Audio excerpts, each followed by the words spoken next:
Good afternoon. John Cole-Scott, Chief Investment Officer for Closed-End Fund Advisors, and happy to be one of the co-investor portfolio managers. This is an introduction, or the ABCs, of business development companies. Let's get started.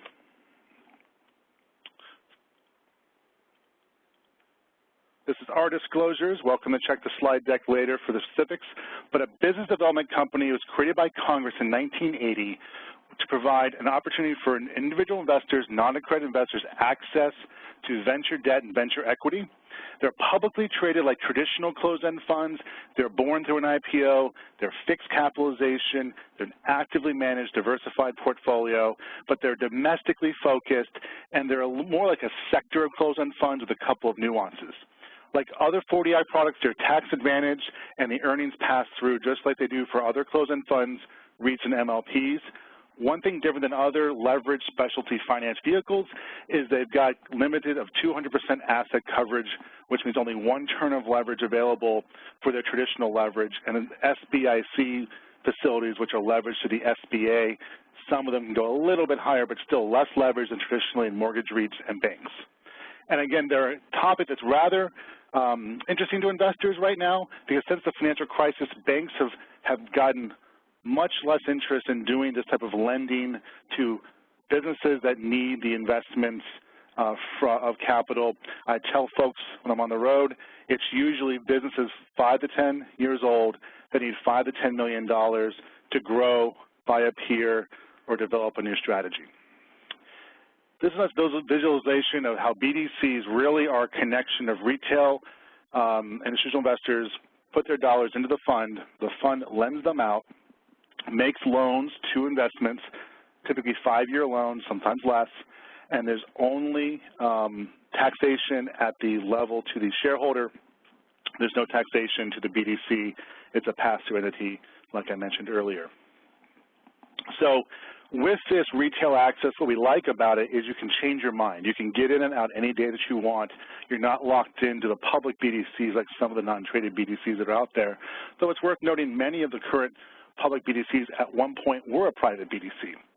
These permanent capital vehicles means that there's no redemption pressures like an open-end fund, which would make no sense for venture loans to end up in an open-end fund, because with this structure, if you get excited by a BDC, you buy more of it, you either narrow its discount to net asset value, like regular closed-end funds. You often end up at a premium for well-regarded BDCs doing good work, or if there's selling pressure, premiums get reduced or discounts widen from their net asset value, which is like an open-end fund. They're only done quarterly for BDCs because, again, their investments are generally private. They get reported on quarterly, very transparently, but that's the way it works. The portfolios are typically diversified. It's normal to have 40 to 100 underlying companies inside of a BDC.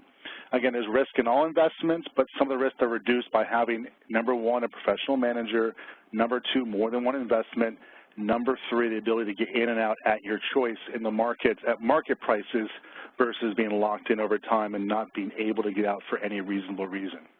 And again, the leverage restrictions are generally lower, and again, because they make it easier for BDCs to increase the yield than you can get on the underlying investments, but no leverage is nearly as high as we've often seen in other structures, not 40X.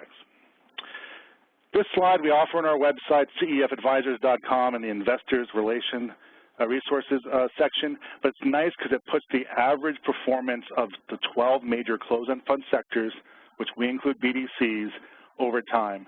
The caveat here is it's about 9% and change annualized in the past. No idea about the future. They're up some years, they're down some years, like any other investment. But this is a nice chart that we use to help explain the fund over time. Because they have that fixed capitalization and discounts or premiums, this is a 10-year average discount or average premium chart for the same 12 closed-end fund sectors. BDCs are the brownish color. Average in the last 10 years, a 2.6 discount, ended this first quarter at about a 19 discount, a little narrower today. But the point is, this is what's normal as a BDC investor and something that we follow very closely.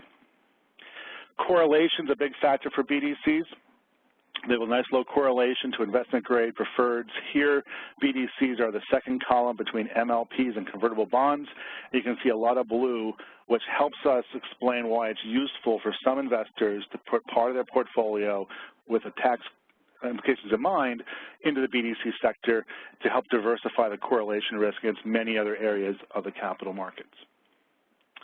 This is a chart not a lot of folks have seen. It's literally a 10-year equal-weighted debt-focused BDCs, so the loan-based BDCs, not the equities, how the net asset value or the quarterly marks with yield have done blue line versus the average market price, yellow line or yellow gold line. As you can see, the market prices can widen during a financial crisis and recover. And we've seen a similar behavior in recent years through the sector, not because of a recession, but because of energy exposure, because of removal from the S&P 500 and Russell, because of yield issues, yield compression, and dividend sustainability issues for some of the funds out there, but still very attractive point now. Here's that same chart just plotted as a discount history.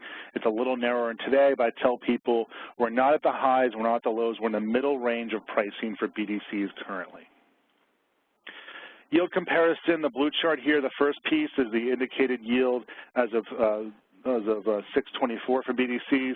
We then like to talk about how the discounts that are there magnify the net asset value yield. So literally, the 11.9 yield, if you took away the discount, is only a 10.1 yield.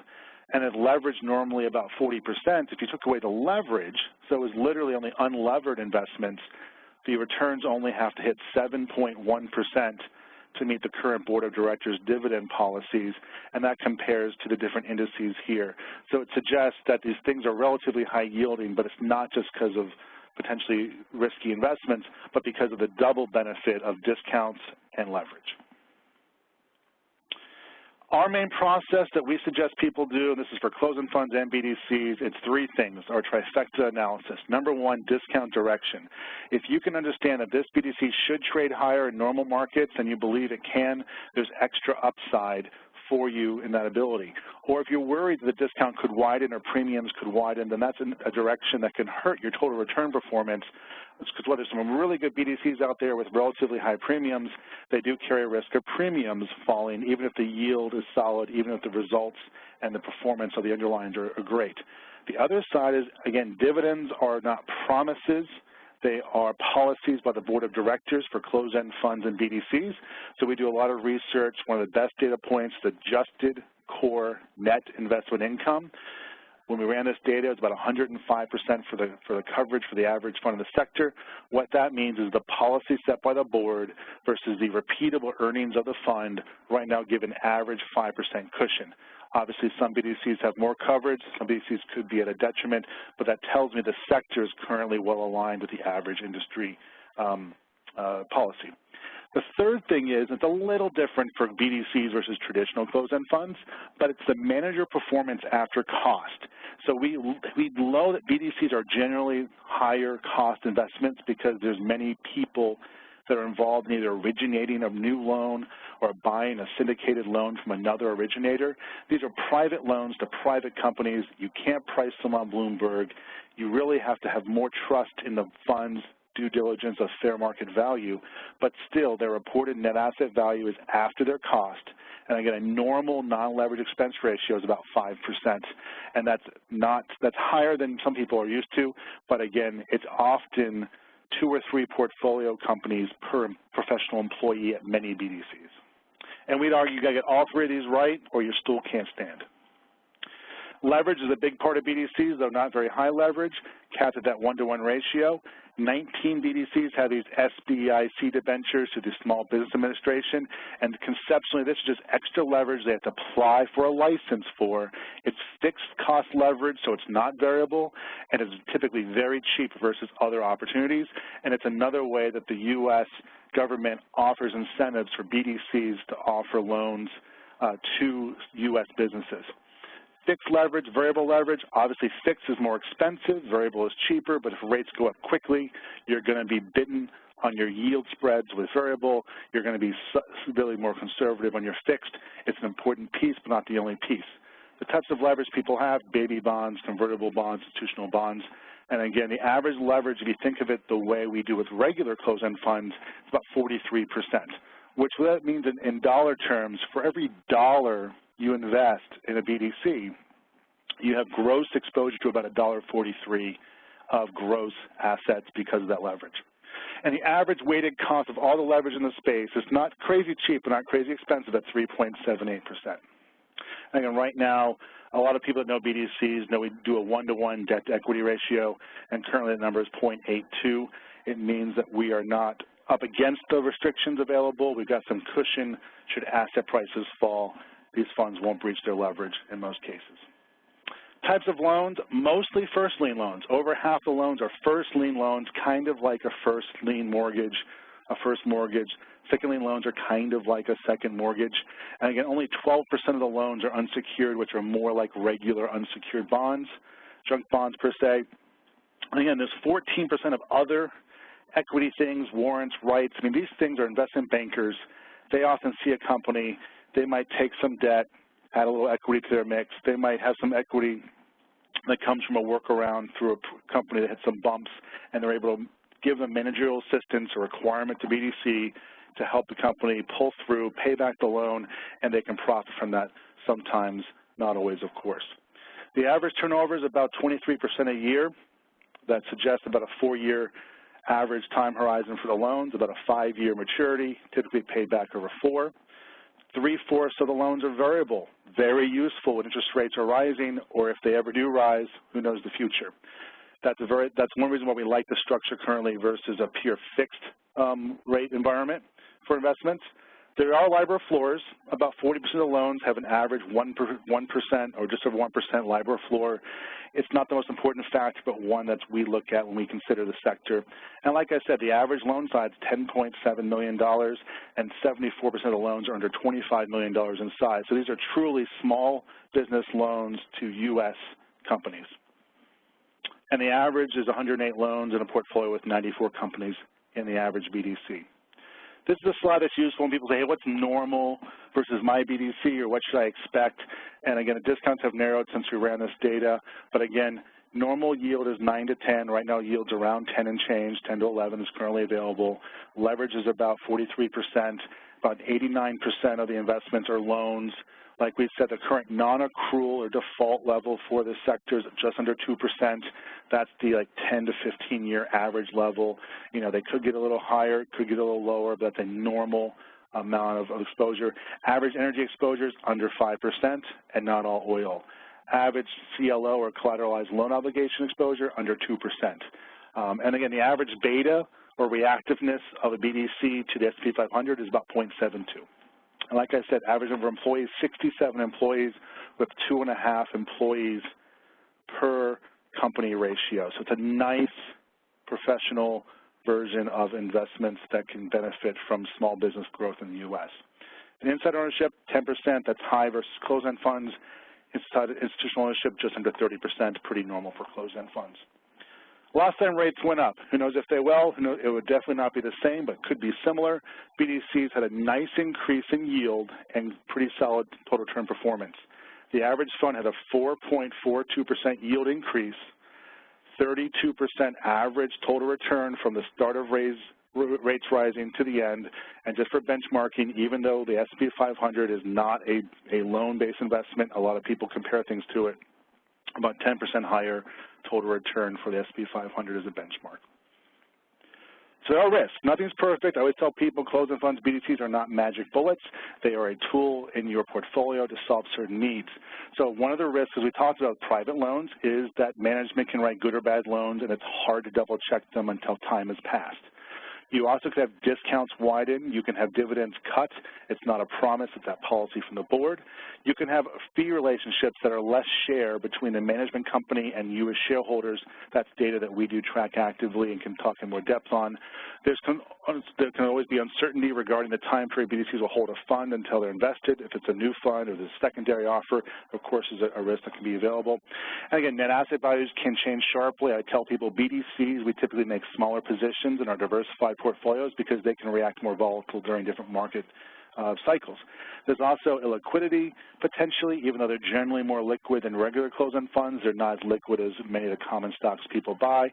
You may need to use limit orders to buy them thoughtfully, and you need to be thoughtful about the bid-ask spreads because it can definitely hurt your performance if you trade these uncarefully. The market prices can be volatile during earnings season, which happens about 5 to 7 weeks after the quarter ends. And again, this sector is very retail-owned, so if a bunch of retail investors start selling the sector because of news that doesn't really fundamentally impact the portfolio, it can pull down the whole sector. If there's a little bit of good news that only affects part of the sector, it could pull up the whole sector too. And LIBOR floors aren't going to be the only thing you should worry about, but it's part of any environment where you have floors in place, so when rates go up, there'll be some time before the yield increases catch up to the increased cost of leverage. And again, these things can be irrational trading behavior from retail shareholders.